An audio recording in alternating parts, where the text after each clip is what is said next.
안녕하십니까. 예, 드디어 이제 마스크가 해제가 돼서 물론 이제 지금 대부분 쓰고 계시는데 하여튼 그래도 우리가 조금은 자유로움을 이렇게 얻을 수 있는 그런 상황이 있는 것 같습니다. 지금 뭐 저희 회사도 이렇게 해제는 뭐 실내에서 안 써도 된다라고 하지만 실제로는 대부분 쓰고 일을 하고 있고요. 회의를 하거나 하면은 사람이 모이는 곳에는 뭐 대부분 여전히 쓰고 지내고는 있습니다. 근데 어쨌든 뭐 자유롭게 할 수 있기 때문에 주일날도 보시고 뭐 편안하게 그렇게 편하신 대로 이제 쓰시든 안 쓰시든 이렇게 선택을 하면은 되실 것 같습니다. 그래서 거의 2년 동안 제대로 얼굴을 못 봤으니까 뭐 차 마실 때나 교제하실 때라도 이렇게 얼굴 보고 이렇게 교제 나누시고 하시면은 좋을 것 같습니다. 한 해가 계속 흘러가면은 아마 더 좋아질 거라고 생각을 하고요. 이런 제재들이나 코로나로 인한 어떤 어려움들은 아무래도 이제 조금 나아지지 않겠나라 생각을 하고, 또 이제 다른 뭐 어떤 나라에서는 이제 코로나를 그냥 감기처럼 이렇게 관리하는 그러한 경우들 나라들도 생기고 있기 때문에 아마 저희들도 그런 방향으로 이렇게 흘러가지 않겠나라고 생각을 합니다. 오늘은 무슨 말씀을 하시든지 그대로 하라라는 제목으로 말씀을 좀 나누면 좋을 것 같고요. 본문 말씀은 요한복음 2장에 이제 가나의 혼인 잔치에 대한 본문 말씀을 가지고 말씀을 나누면 좋을 것 같습니다. 이 그림은 저희 회사의 제품을 만드는 작업 표준서입니다. 이제 공장에서 조금이라도 일해 보신 분들은 아시겠지만은 모든 이제 공정에 이렇게 제품을 만들어라라고 하는 것들을 이렇게 작업 표준에 대해서 이제 게시를 해놓습니다. 요거는 이제 프레스 공정, 저희가 이제 그 미션 안에 들어가는 이런 철판 떼기를 찍어가지고 제품으로 만드는 회사다 보니까요. 프레스 공정에 관리해야 될 부분들에 대해서 이제 정리한 작업 표준서입니다. 그래서 뭐 그 설비에 대한 조건을 어떻게 관리해야 되고, 또 이제 제품이 나왔을 때 또 관리해야 할 필요가 있는 것들은 어떤 것들이 있고, 이런 것들을 이제 문서로 한 장으로 이렇게 정리해서 작업자가 그 조건대로 작업할 수 있도록 하는 그런 작업 표준서입니다. 일본이 이런 부분에 대해서는 특별히 더 잘하고 있고요. 조금이라도 뭔가 변화가 생기면은 이제 확인하고 보고하고 하는 절차들이 제일 잘 지키는 나라가 일본입니다. 그래서 우리나라도 물론 이렇게 게시해 놓고 하고 있지만은 한국 사람들은 좀 소위 말하는 유도리가 많은 나라다 보니까 게시는 돼 있지만 작업자의 노하우나 스킬에 따라서 이걸 무시하고 작업하는 경우들이 종종 있기는 한데요. 어쨌든 이 작업 표준이라는 거는 최초의 제품을 개발할 때 이렇게 이 조건이 제일 좋은 조건이다라는 것들을 찾아서 적어 놓은 거기 때문에 이걸 지키는 것이 굉장히 중요한 포인트 중에 하나입니다. 그래서 공정감사나 뭐 고객사에서 점검하러 왔을 때 이 작업 표준서대로 작업하고 있는지를 보통 이렇게 보거든요. 그래서 작업 표준서대로 기록도 하고 조건대로 설비를 세팅해서 하는지 뭐 이런 것들을 보기 때문에, 이렇게 하지 않았을 경우에 이제 문제가 생길 소지가 있고 불량이 발생할 수 있는 그런 위험성이 있다라고 일반적으로는 봅니다. 그래서 제조 현장에서는 이 작업 표준서가 굉장히 중요한 그런 문서 중에 하나고요. 그래서 꼭 지켜야 되는 그런 표준이다라고 이렇게 생각하시면 될 것 같습니다. 우리의 인생 가운데서도 이렇게 꼭 지켜야 될 것들, 그런 표준들이 있다라고 생각이 되고요. 또 꼭 그대로 해야 되는 것들이 있다라고 생각이 되어집니다. 요한복음 2장에서는 우리가 잘 아는 이야기, 예수님께서 처음으로 표적을 행하셨던 가나의 혼인잔치에 대한 말씀들이 나옵니다. 그래서 혼인잔치에서 어떠한 문제들이 생겼을 때에 그 사람들이 어떻게 행동했는지를 이렇게 살펴보면서 우리도 어려움을 만났을 때, 어떤 문제를 만났을 때 어떻게 해야 될지에 대한 부분들을 함께 한번 생각해 보는 그런 시간들을 가지면 좋을 것 같습니다. 요한복음 2장 1절에서 2절의 말씀해 보시면요. 사흘째 되던 날 갈릴리 가나에 혼례가 있어 예수의 어머니도 거기 계시고 예수와 그 제자들도 혼례의 청함을 받았더니라고 이제 요한복음 2장이 시작되게 됩니다. 요한복음 1장의 후반에 보면은 이제 예수님께서 제자들을 부르시는 장면들이 몇몇 제자를 이렇게 부르시는 장면들이 나오거든요. 아마 그 시점부터 해서 사흘이 되던 날이라고 이렇게 보시는 것이 맞을 것 같습니다. 그래서 안드레와 한 제자가 맨 처음 예수님을 따랐던 날부터 해가지고 사흘째 되던 날에 이제 갈릴리 가나에 혼인 잔치가 있었다라고 요한복음 2장에서는 기록하고 있습니다.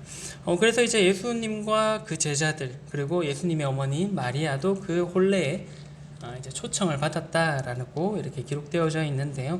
이때 이제 초청을 받았던 사람들이 이제 자세히는 나와 있지는 않습니다만은 여기 명확하게 나온 예수님과 예수님의 어머니 마리아 그리고 예수님의 제자들 그때 당시 요한복음 1장에서 예수님이 이렇게 불렀던 제자들 안드레, 베드로, 빌립, 나다니엘 그리고 아마도 이 복음서를 썼던 사도 요한도 그 잔치에 초청을 받고 자기가 본 것들에 대해서 기록했던 것으로 보여집니다. 가나는 이제 나사렛 예수님의 고향이었던 나사렛에서 이제 북동쪽으로 이제 한 10km 정도 떨어진 지역에 있고요. 갈릴리 바다와 갈릴리 호수와 이렇게 가까운 그 지역에 있었던 지역이다라고 보시면은 될 것 같습니다. 성경에는 이제 나다나엘의 이제 고향으로 기록되어져 있고요. 이제 보통 그 또 북쪽 경계에도 가나라는 지역이 있어가지고 이제 구분하기 위해서 보통은 이제 갈릴리 가나로 이렇게 구분해서 불려지고 있습니다. 이제 갈대라는 뜻을 가지고 있는 이름의 지역이고요. 이제 갈릴리 호수 근처에 고지대에 있는 그런 마을로서 아까 말씀드렸던 것처럼 이제 나사렛 근처에 있는 그런 지역이다라고 볼 수가 있겠습니다. 그 요한복음 2장 1절에서 2절에서 말씀에서 살펴본 것처럼 누구의 혼인 잔치인지는 명확하게 이렇게 기록되어져 있지는 않습니다. 근데 이제 그 2장의 말씀들을 이렇게 쭉 살펴보면은 마리아가 하인들에게 뭔가를 이제 예수님 말씀대로 해라라고 지시할 수 있을 정도의 그런 그 사람이라면 아마도 이제 모르지만은 굉장히 가까운 그런 친척의 결혼식이었지 않을까라고 이렇게 생각이 되어집니다. 이 초청받았던 혼인잔치에 이제 문제가 생겼던 것을 요한복음 2장에서 이제 기록을 하고 있습니다. 우리의 인생에서도 이제 비슷하다고 생각을 하는데요.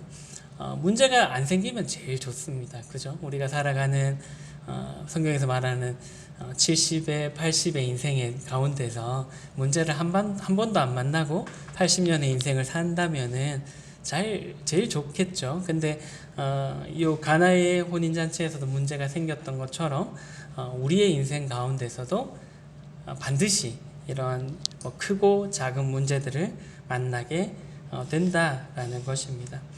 이런 문제들을 안 만나면 좋겠지만 또 이런 문제들을 만나는 것들이 싫은 일이기는 하지만은 이러한 문제들이 있음으로 인해서 우리가 또 다른 교훈을 또 좋은 점들을 만날 수도 있다라고 여겨집니다. 그래서 가나의 혼인잔치도 어떠한 문제들이 생긴 것들은 굉장히 좋지 않은 일이긴 합니다만은 후대에 우리에게 교훈이 되는 말씀이 되었고요. 또 그 가운데서 그 사건들을 바라보면서 제자들 또한 예수님께서 하나님의 아들이시구나 라는 것들을 믿는 그러한 계기들을 주었기 때문에 또 그런 문제들 가운데서 우리에게 주어지는 교훈과 득이 있다라는 것들을 생각하시면서 오늘의 본문 말씀 계속 살펴보도록 하겠습니다. 그러면서 이제 요한복음 2장 3절에 아까 말씀드렸던 것처럼 문제가 이제 생기게 됩니다. 포도주가 떨어진지라 예수의 어머니가 예수에게 이르되 저들에게 포도주가 없다 하니라고 이제 포도주가 떨어지는 그러한 일이 이제 생기게 되었습니다. 혼인 잔치는 이제 굉장히 기쁘고 즐거워야 되는 그런 큰 대사잖아요. 그리고 이제 그 가운데서 포도주라는 것은 그 즐거움을 더 흥겹게 하고 좋게 해주는 그러한 역할을 하는 것 중에 하나다라고 생각되어집니다. 그래서 포도주가 떨어지면 어떻게 될까요? 손님들은 계속 포도주를 찾을 거고 그 흥겨운 기분들을 더 흥겹게 하려고 할 텐데 포도주가 없습니다라고 하면은 그 흥이 이제 깨어질 수 있는 그 잔치의 즐거움이 깨어질 수 있는 일이 생기게 되었던 것입니다. 지금도 그렇지만은 이제 당시에 이스라엘에서는 손님 대접하는 것을 굉장히 중요하게 생각했다라고 합니다. 그래서 이 손님들을 즐겁게 해주고 또 대접하는 것이 이제 주인이 가지는 아주 중대한 의무 중에 하나다라고 여겼다라고 합니다. 그래서 이제 이런 손님을 대접하는 일에 실패한다라는 것은 굉장히 큰 수치가 되었고요. 불명예가 되어서 두고두고 부끄러운 일이 되었다라고 합니다. 그래서 이제 이러한 잔치에서 중요한 음식 중에 하나였던 이제 술이 포도주가 떨어졌다라는 것은 평생을 두고 또 이렇게 입에 오르내릴 수 있는 그러한 일이 되었다라는 것입니다. 그래서 이제 예수님의 어머니가 마리아가 예수님께 포도주가 없다라고 이제 예수님한테 도움을 요청하였던 것을 이제 본문의 말씀을 통해서 살펴볼 수가 있습니다. 이제 예수님의 어머니가 저들에게 포도주가 없다라고 예수님께 이제 도움을 요청을 했습니다. 마리아는 어떤 마음으로 예수님께 이런 얘기를 했을까요? 한번 생각을 해보신 적이 있으실까요? 이제 이 장면을 두고 여러 가지 견해들이 있던데요. 한 가지는 이제 그냥 왜 우리도 그런 일이 있잖아요. 그냥 지나가는 말로 혼잣말로 저들에게 포도주가 떨어졌던데 그냥 이제 흘러가는 말로 염려는 되고 뭐 그냥 예수님한테 그냥 알려주는 정도의 그런 안타까운 마음에서 했던 그러한 뉘앙스로 이렇게 받아보는 견해가 첫 번째는 있습니다. 근데 이제 그 뒤에서 이어지는 장면들을 봤을 때 이렇게 얘기하고 난 뒤에 마리아가 어떻게 했나요? 하인들한테 예수님께서 하시는 말씀대로 해라라고 했던 것을 봤을 때는 그냥 이렇게 흘러가는 말로 포도주가 떨어졌던데 어쩌지라는 이 정도의 뉘앙스는 아마도 아니었지 않을까라고 이렇게 보여지고요. 이와 반대로 이제 마리아가 예수님께 어떠한 기적을 기대하고 예수님한테 알렸다라고 이렇게 보는 견해들도 있습니다. 근데 이렇게도 좀 보기가 어려운 부분이 이전에는 예수님께서 어떠한 기적도 보여준 적이 없었다라는 거죠. 그래서 이것도 이제 좀 보기 어려운 견해가 아니겠나라고 일반적으로는 저는 이제 그렇게 분별이 되어지고요. 그렇게 보는 견해들도 있고요. 이제 가장 그냥 무난하게 볼 수 있는 견해는 마리아가 예수님께서 어떻게 할지는 잘 모르겠지만은 예수님께서 어릴 때의 모습들 그리고 30평생을 살아오면서 함께 살면서 보아왔던 그 자기의 장남으로서의 모습들을 볼 때 굉장히 지혜롭고 명철하게 모든 일들을 처리했기 때문에 아마도 어떻게 할지는 잘 모르겠지만은 예수님께서 뭔가 좋은 이런 지혜로운 묘책을 보여주지 않겠나라는 마음으로 그렇게 했다라고 보는 견해가 가장 좀 무난한 그런 견해가 아닐까라고 여겨집니다. 이제 그 사복음서를 보게 되면은 이제 요셉이 갑자기 사라집니다. 예수님의 아버지인 요셉이 성경에 등장하지 않습니다. 그렇게 봤을 때 그리고 이제 예수님께서 십자가에 달려 돌아가실 때 제자들에게 아버지는 부탁을 안 하고요. 아버지는 강해서 그런 건 아닌 것 같고 어머니만 너희 어머니로서 잘 보살펴 줄 것을 이렇게 부탁하는 장면들이 나오는 걸 봐서는 아마도 예수님께서 공생애를 시작하시기 전에 언젠지는 잘 모르겠지만은 요셉은 아마도 어떠한 일로 인해서 이 세상에 있지 않았을 거다라고 대부분 이렇게 보고 있습니다. 그러면은 그 시점이 언젠지는 모르겠지만은 마리아는 아마도 이제 과부로서 시간들을 보냈을 거다라고 보여지고요.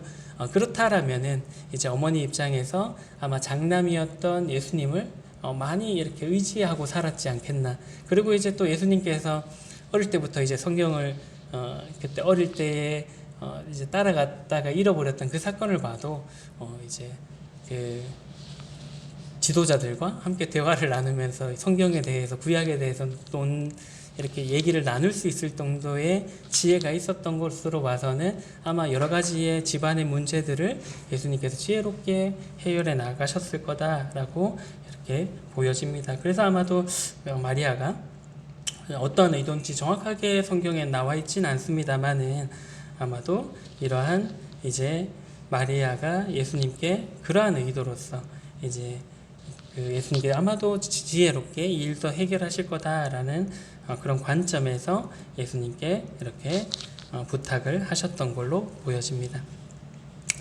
그러고 난 뒤에 예수님께서는 어떻게 대답을 하셨나요? 2장 4절에 이제 계속해서 나오는데요. 2장 4절의 말씀에 보시면 예수께서 이르시되 여자여 나와 무슨 상관이 있나이까 내 때가 아직 이르지 아니하였나이다 라고 이제 대답을 하십니다. 이게 번역상에 요 문구만 봤을 때는 예수님이 굉장히 좀 건방져 보이게 대답을 했죠. 여자여 라고 이렇게 얘기를 했습니다. 한국어만 이렇게 봤을 때는 우리가 어머니한테 여자여 라고 부를 수 없잖아요. 한국의 문화상으로는. 근데 이제 여기서 이제 여자여라는 원어는 귀나이라는 원어인데요. 당시의 여자에 대한 일반적인 호칭이었다라고 이제 합니다. 무례한 그런 호칭이라기보다는 오히려 이제 존중과 사랑을 좀 담은 그러한 호칭이 이 원어에서 쓰여졌다라고 합니다. 그러면서 이제 여자여 나와 무슨 상관이 있나이까 라고 이제 말씀을 하시면서 내 때가 아직 이르지 않았다라고 이제 말씀을 예수님께서 하셨습니다.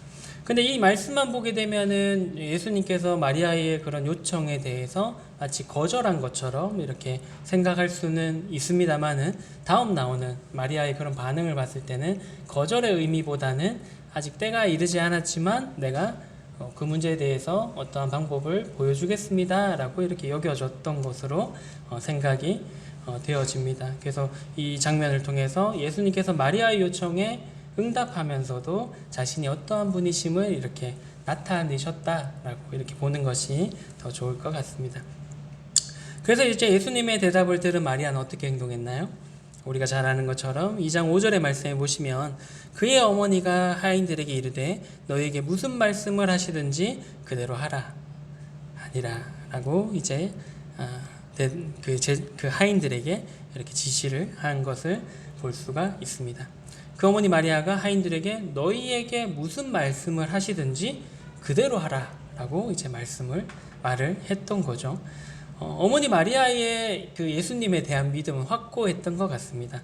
뭔가 명확하게 자기에게 어떤 답을 준 것은 아니지만은 그 하인들에게 가서 예수님께서 무슨 말씀을 하든지 너희가 그대로 따라라 라고 할 정도였으면 그 말씀에 대해서 굉장한 큰 예수님에 대한 믿음이 있었던 것 같습니다. 그게 아마도 그때 당시에는 장남으로서의 믿음이었지 않겠나라고 여겨지긴 합니다만은 어쨌든 예수님에 대한 믿음이 있었기 때문에 그런 신뢰를 가지고 이제 하인들에게 이러한 말을 할 수 있었던 거죠. 무슨 말씀을 하든지 그대로 하라. 그래서 마리아의 이제 예수님에 대한 그 믿음이 그 마리아의 입을 통해서 이제 말로써 하인들에게 전달되었고요. 그녀의 말은 이제 하인들에게 전달되어서 하인들의 행동으로서 이렇게 나타나게 이어지게 됩니다. 이어서 이제 요한복음 2장 6절에서 8절의 말씀에 보시면 거기에 유대인의 정결 예식을 따라 두세 통 드는 돌 항아리 6이 놓였는지라 예수께서 그들에게 이르시되 항아리에 물을 채우라 하신즉 아귀까지 채우니 이제는 떠서 연회장에게 갖다 주라 하심에 갖다 주었더니라고 기록되어져 있습니다. 하인들은 이제 마리아의 말에 토달지 않았다라는 것을 볼 수가 있고요. 마리아의 지시대로 예수님의 말씀대로 어떠한 토도 달지 않고 그냥 그대로 행했던 것을 이제 볼 수가 있습니다. 어떻게 지시하셨나요? 항아리에 돌 항아리 6이 놓여져 있는데 그 항아리들의 이제 물을 이제 끝까지 이렇게 채우고 가득 채우고 그걸 떠가지고 연회장한테 갖다 줘라라는 지시가 있었고 그 하인들은 그대로 했던 것을 볼 수가 있습니다. 그래서 이제 그 마리아와 하인들의 그 말과 행동의 결과가 어떻게 되었나요? 놀랍게 이렇게 나타나는 것을 볼 수가 있는데요. 요한복음 2장 9절에서 10절의 말씀에 보시면 연회장은 물로 된 포도주를 맛보고도 어디서 났는지 알지 못하되 물떠온 하인들은 알더라. 연회장이 신랑을 불러 말하되 사람마다 먼저 좋은 포도주를 내고 취한 후에 낮은 것을 내거늘 그대는 지금까지 좋은 포도주를 두었다 하니라. 그들의 믿음의 결과, 그들의 말씀대로 따랐던 결과는 물이 포도주로 변하는 예수님의 첫 번째 표적이 일어나게 되었던 것입니다. 그리고 이제 그 포도주는 심지어는 최상의 품질의 제일 좋은 포도주로 짠 하고 이렇게 변했다라는 것입니다. 그래서 그 남은 잔치 기간 동안에 사용하기에도 충분한 양의 최고의 포도주가 생기게 되었다라는 것입니다. 물론 이제 예수님께서는 빈 항아리에 포도주를 생기게 하실 수 있을까요? 없을까요? 충분히 하실 수 있는 분이시다라고 여겨집니다. 그게 더 엄청난 기적 아닌가요? 사람들이 모았을 때 아무것도 없었는데 항아리 한번 가봐라, 거기 포도주가 있을 거다라고 했어도 엄청난 표적이 되었겠지만은 아마도 예수님께서 그 몇 명의 하인들을 통해서 그러한 일들을 하시면서 그 하인들도 예수님께서 하나님의 아들이심을 믿을 수 있도록 해주신 직접 그 기적을 자기들이 겪을 수 있도록 경험할 수 있도록 하셨다라고 생각이 되어집니다. 그래서 이제 요한복음의 저자인 이 사도 요한은 이 사건에 대해서 이렇게 기록하고 있습니다. 요한복음 2장 11절의 말씀에 보시면 예수께서 이 첫 표적을 갈릴리 가나에서 행하여 그의 영광을 나타내심에 제자들이 그를 믿으니라. 이 사건은 결국에 하나님의 아들로서 그 영광을 나타내는 일이 되었고요. 그로 인해서 제자들이 먼저 따랐던 그 제자들이 예수님을 믿게 되는 그러한 사건이 되었다라는 것입니다. 요한은 이 사건을 이제 표적이라고 이제 표현을 했고요. 표적은 놀라운 능력으로 감추어졌던 것이 드러나게 한다라는 것을 이제 말하고 있습니다. 하나님의 영광이 예수님을 통해서 나타나는 것을 이제 표적이다라고 할 수가 있겠고요. 이 사건이 바로 그러한 하나님의 영광을 예수님을 통해서 나타나는 그러한 사건이 되었다라는 것입니다.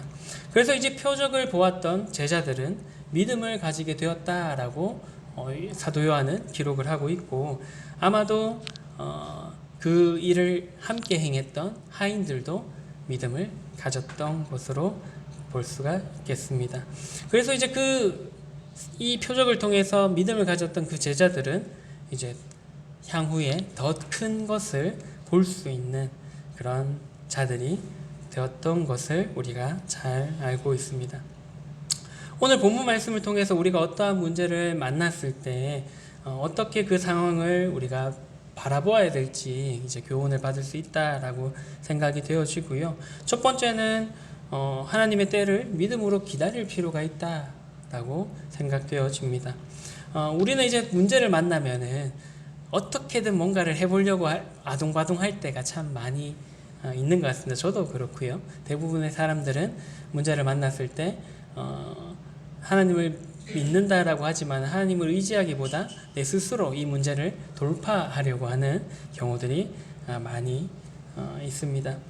물론 이제 그렇게 해가지고 작은 문제들은 해결을 해 나갈 때도 물론 있습니다만은 이제 우리가 해결할 수 없는 큰 문제를 만났을 때에도 우리가 그렇게 하려고 하는 것이 문제다라고 생각되어지고요.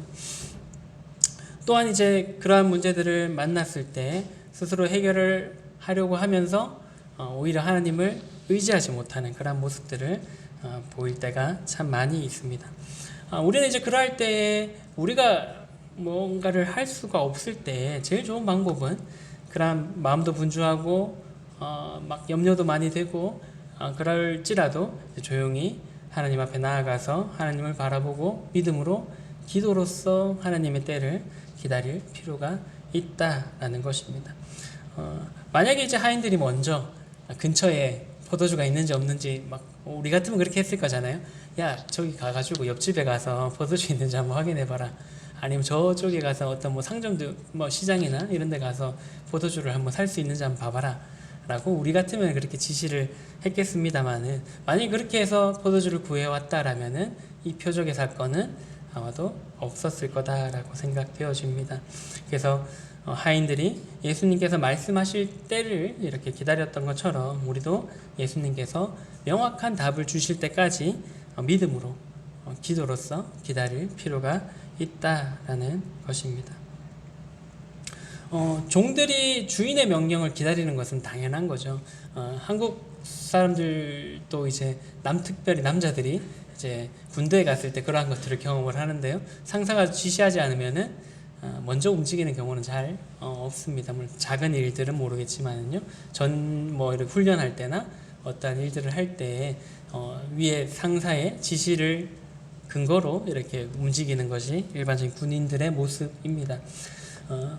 지금은 우리나라에는 종은 없습니다만은 종들이 주인의 명령에 따라서 움직이는 것은 일반적인 이 문화 속에서 당연한 일입니다. 그래서 우리의 주인 되시는 하나님께서 명령하시기 전에 우리가 먼저 움직이는 것은 월권하는 것이기 때문에 하나님께서 명확하게 우리에게 어떻게 하라라고 말씀하실 때까지 우리가 믿음으로 먼저 기다릴 필요가 있다라는 것입니다. 출애굽기 13장 21절에서 22절 말씀에 보면 여호와께서 그들 앞에 가시며 낮에는 구름 기둥으로 그들의 길을 인도하시고 밤에는 불 기둥으로 그들에게 비추사 낮이나 밤이나 진행하게 하시니 낮에는 구름 기둥 밤에는 불 기둥이 백성 앞에 떠나지 아니하니라. 이스라엘 백성들이 이제 출애굽을 하고 난 뒤에 출애굽을 하자마자 하나님의 구름 기둥과 불 기둥이 그들 앞을 이렇게 인도를 했던 것을 우리가 출애굽기를 통해서 살펴볼 수가 있습니다. 그래서 이스라엘 백성들은 이 하나님의 발걸음에 따라서 이렇게 움직였던 것을 우리가 성경의 기록을 통해서 알 수가 있습니다. 낮에는 구름 기둥으로, 밤에는 불 기둥으로 하나님께서 그들 앞에 서서 이렇게 인도를 하셨던 것입니다. 그래서 하나님의 이 불 기둥과 구름 기둥이 멈추면 이스라엘 백성들도 진행하다가 멈추어서 진을 쳤고요. 또 그 구름 기둥과 불 기둥이 떠나면은 뭐 그게 아침이든 저녁이든 상관없이 진을 걷고 그 발걸음을 이렇게 진행했던 것을 우리가 성경의 기록을 통해서 볼 수가 있습니다. 그래서 우리도 이러한 이스라엘 백성들처럼 하나님의 발걸음에 우리가 맞춰서 나갈 필요가 있다라는 것입니다. 만약에 하나님께서 이제 뭐 성경 기록에 보면 진치자마자 떠났을 때도 있었고요. 또 진쳐가지고 막 몇 달씩 있었던 적도 있었던 것을 볼 수가 있거든요. 근데 우리도 그렇잖아요. 이제 저는 별로 캠프를 좋아하는 사람이 아닙니다만은 캠핑을 가면 보통 이제 뭐 하루 이상은 이렇게 있을 거라고 생각하고 텐트를 치고 막 이렇게 집기들도 꺼내고 이렇게 하지 않습니까? 근데 텐트를 쳤는데 바로 이동해야 됩니다 라고 하면 짜증이 나잖아요. 이거 힘들게 다 쳐놨는데 또 이걸 걷고 움직이라고 이런 생각들을 하기 마련인데, 이스라엘 백성들의 이제 광야의 길을 볼 때 비록 그게 뭐 오늘 치고 저녁에 걷으라 하더라도 그렇게 움직였다라는 것을 우리가 살펴볼 수가 있습니다. 그래서 그 발걸음대로 하나님의 인도하심대로 이스라엘 백성들이 광야의 길을 갔기 때문에 가나안까지 무사하게 갈 수 있었다라고 보여지고요. 그게 바로 걷으라고 해서 그게 불만이 있어가지고 계속 진을 쳤다면 적들에게 공격을 받을 수도 있고, 또 가라고 했는데 가지 말라고 했는데 또 가다가 또 이제 어려움을 겪을 수도 있기 때문에 문제를 만났을 때 하나님이 움직이실 때까지 믿음으로 기다리는 것이 우리에게 1차적으로 필요하다라고 생각되어집니다. 두 번째, 이제 말씀하신 그대로 우리가 행할 필요가 있다라는 것입니다. 우리가 이제 문제들 가운데서 있을 때에 성경을 통해서 또 여러 가지 환경을 통해서 또 다른 성도들을 통해서 하나님께서 분명히 해결할 수 있는 방법을 알려주실 때가 있습니다. 근데 우리는 어떻게 하나요? 때때로 무시할 경우가 또한 있습니다. 나의 생각에는 이렇게 하는 것이 제일 좋은 방법인 것 같은데 하나님께서 보여주시는 방법은 전혀 다른 나의 상식으로 통하지 않는 그러한 방법으로 보여주실 때가 있다라는 것이죠. 그래서 나의 마음에 내키지 않고 나의 생각과 달라서 하나님께서 분명히 보여주시는 말씀대로 하지 않는 경우가 우리가 종종 있다라는 것입니다. 우리는 먼저는 성경을 통해서 하나님께서 어떤 말씀을 하시는지 또 어떠한 길을 보여주시는지를 명확하게 발견할 필요가 있고요. 그리고 이제 그러한 것들을 명확하게 보여주셨을 때 우리의 생각과 의지와 상관없이 하나님의 뜻대로 이 하인들처럼 행할 필요가 있다라는 것입니다. 그럴 때 오늘의 본문의 말씀처럼 우리가 생각지 못한 그런 놀라운 방법으로 하나님께서 역사하시고 하나님의 영광을 나타내게 되신다라는 것입니다. 우리는 이제 그러한 하나님의 영광과 역사를 바라보면서 우리의 믿음이 더 자라가게 되고요. 또 우리의 신앙이 더욱더 성장하게 되게 되는 것입니다. 우리가 잘 알고 있습니다만은 하나님께서는 모든 문제의 해답이 되시는 분이십니다. 그래서 하나님의 말씀인 성경이 우리의 인생 가운데에 최고의 그런 길잡이가 되어야 한다라는 것입니다. 시편 119편 105절의 말씀, 우리가 잘 아는 말씀인데요. 주의 말씀은 내 발의 등이요 내 길의 빛이니이다 라고 이제 말씀을 하고 있습니다. 성경에 나오는 수많은 인물들을 우리가 이렇게 볼 때에 그 삶이 결코 순탄하지만 않았던 것을 우리가 살펴볼 수가 있습니다. 그들도 어려움을 겪었고 또 그들도 우리처럼 하나님께 불평, 불만을 표현하기도 했었고요. 그러면서 이제 그 가운데서 하나님의 영광을 보고 하나님께서 일하시는 것들을 바라보면서 그들이 하나님의 사람으로서 더욱더 이렇게 다져져가는 그러한 것들을 우리가 성경의 수많은 인물들을 통해서 살펴볼 수가 있습니다. 아까도 말씀드렸던 것처럼 우리의 인생사 가운데 문제를 겪지 않는 인생사는 없다라는 것입니다. 그래서 우리가 문제를 만날 때 내 발의 등이시고 또 내 길의 빛이 되시는 주님의 말씀을 의지해서 한 걸음 한 걸음 이렇게 내디딜 필요가 있다라는 것입니다. 아까 말씀드렸던 것처럼 이제 나의 의지와 나의 뜻과 나의 생각과 상관없이 모든 문제의 해답이 되시는 하나님의 말씀대로 우리가 믿음으로 걸음을 걸어갈 필요가 있다라는 것입니다. 그럴 때 우리는 본문의 하인들처럼 또 제자들처럼 그 하나님의 역사를 보게 되고 더 큰 믿음을 가지게 되고 또한 뒤에 있는 더 큰 일들을 바라볼 수 있는 그러한 믿음을 가질 수 있게 되는 것입니다. 전화위복이라는 말이 있는데요. 잘 아는 것처럼 재앙이나 환난이 바뀌어서 오히려 복이 된다라는 그러한 말입니다. 라디오를 이렇게 가끔씩 이제 출장을 가거나 아니면 외근을 갈 때 듣게 되는데 거기에 이제 공익 광고에 이런 말이 나오더라고요. 역경을 견뎌내면 경력이 된다. 이제 역경을 뒤집으면은 경력이잖아요. 그래서 역경을 견뎌내면은 이제 경력이 된다라는 말을 들었습니다.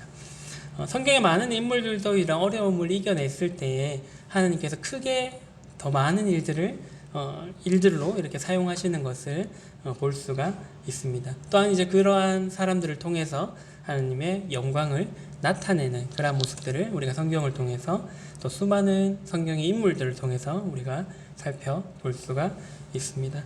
우리가 이제 하나님의 뜻 가운데서 말씀대로 이제 믿음으로 행하면 하나님께서 크게 우리를 사용하시고 또 하나님의 도구로서 또 사용하시면서 우리를 통해서 하나님의 영광을 나타내실 거다라는 것입니다. 마지막 말씀 한 구절만 보고 말씀 마치도록 하겠습니다. 야고보서 1장 22절의 말씀인데요. 너희는 말씀을 행하는 자가 되고 듣기만 하여 자신을 속이는 자가 되지 말라라고 말씀하고 있습니다. 이제 우리는 때때로 이제 집회에 참석하는 거, 또 수양에 가는 거, 뭐 어떤 캠프를 가는 거, 그 자체에 만족하는 경우들이 종종 있습니다. 뭐 오늘 예배 나왔으니까 됐지 뭐, 말씀까지 듣고 갔으니까 난 된 거야, 라고 이제 스스로 이렇게 만족하는 경우가 있습니다. 근데 이제 야고보서에서는 이제 말씀하고 있는 부분들은 단순히 말씀을 듣는 것에 끝을 내서는 안 된다라는 것입니다. 말씀을 행하는 데까지 할 필요가 있다라는 것입니다. 그래서 우리가 이제 뭐 말씀을 들을 때나 성경을 읽을 때, 와, 정말 놀라운 말씀이야, 놀라운 메시지야 에서 그치면 그냥 거기서 끝나는 거고요. 거기서 한 발 더 나아가서 오늘의 본문의 하인들처럼 내가 들은 말씀을 한번 실행해보고 되겠어. 내가 하나님의 말씀대로 살아봐야지 라는 다짐을 하는 데까지 이르는 것이 그리스도인으로서 바람직한 모습이다 라는 것입니다. 그래서 우리가 그냥 말씀을 듣고 거기서 그냥 만족하는 것이 아니라 한 발 더 나아가서 올 한해는 들은 말씀대로 해봐야지 라고 다짐하는 한 해가 또 실행까지 이어지는 그런 한 해가 되면은 좋을 것 같습니다. 이스라엘에는 가보진 않았습니다만은 사해라는 바다가 있습니다. 이제 말 그대로 한자 그대로는 죽은 바다라는 뜻인데요. 이제 계속해서 물은 들어오는데 거기서 물이 흘러갈 곳이 없다 보니까 계속 이렇게 죽어가고 이렇게 죽은 물고기도 살 수 없는 그러한 바다가 되어지는 것입니다. 그래서 우리도 똑같다라고 생각합니다. 받기만 하면은 우리가 좋은 것 같지만은 사이처럼 죽어갈 수 있다라는 것입니다. 받는 거에서 그치는 것이 아니라 우리가 받은 것을 이제 흘러갈 수 있도록 받은 많은 교훈의 말씀을 우리가 행할 수 있는 데까지 된다라면은 이제 우리가 죽는 것이 아니라 나도 살고 또 남도 살릴 수 있는 그러한 일들이 될 수가 있다라는 것입니다. 그래서 개개인이 죽은 바다가 되는 것이 아니라 하나님의 말씀을 듣고 또 그 말씀대로 순종해서 끊임없이 솟아나는 그런 생명수가 될 수 있으면은 좋을 것 같습니다. 그래서 이번 한 주도 말씀을 열심히 읽으실 거잖아요. 읽을 뿐만 아니라 또 깊이 묵상하고 또 묵상할 뿐만 아니라 또 그 말씀이 어떠한가 또 연구도 하시고 또 연구할 뿐만 아니라 그 깨달은 말씀대로 살아가시는 그러한 한 주가 되시면은 좋을 것 같습니다. 그래서 우리의 삶을 통해서 그러한 하나님의 말씀이 나타나게 되고 또 하나님의 영광을 나타내는 그러한 한 주의 삶이 되시면은 좋을 것 같습니다. 그래서 말씀대로 행하시는 그러한 한 주가 되시면 좋을 것 같습니다. 기도하고 말씀 마치도록 하겠습니다. 사랑해 주님 감사를 드립니다. 저희들을 택하여 주시고 또 저희들을 구원하셨을 뿐만 아니라 하나님의 자녀로 삼아 주시고 하나님의 그 큰 일을 함께 할 수 있는 동역자로 삼아 주심에 감사를 드립니다. 저희들의 때때로 어려운 문제들을 만날 때에 참 저희들의 생각대로 하고자 하고 저희 뜻대로 하고자 할 때가 참 많으나 또 하나님의 말씀대로 우리가 행하는 모두가 될 수 있도록 인도해 주시기를 원합니다. 올 한 해 또 돌아오는 한 주 동안 저희들이 하나님의 말씀을 듣고 또 읽고 묵상할 뿐만 아니라 그 깨달은 말씀대로 살아가는 그러한 한 주가 되게 해 주시고 그러므로 인해서 저희를 통해서 하나님께서 나타나시고 또 저희들을 통해서 하나님의 영광이 나타나는 그런 한 주가 될 수 있도록 인도해 주시기를 간절히 원합니다. 저희들이 주님의 뜻 가운데 뜻대로 살아가는 모두가 될 수 있도록 인도해 주시기를 원합니다. 함께 하심을 감사를 드리며 예수님 이름으로 기도를 드렸습니다. 아멘.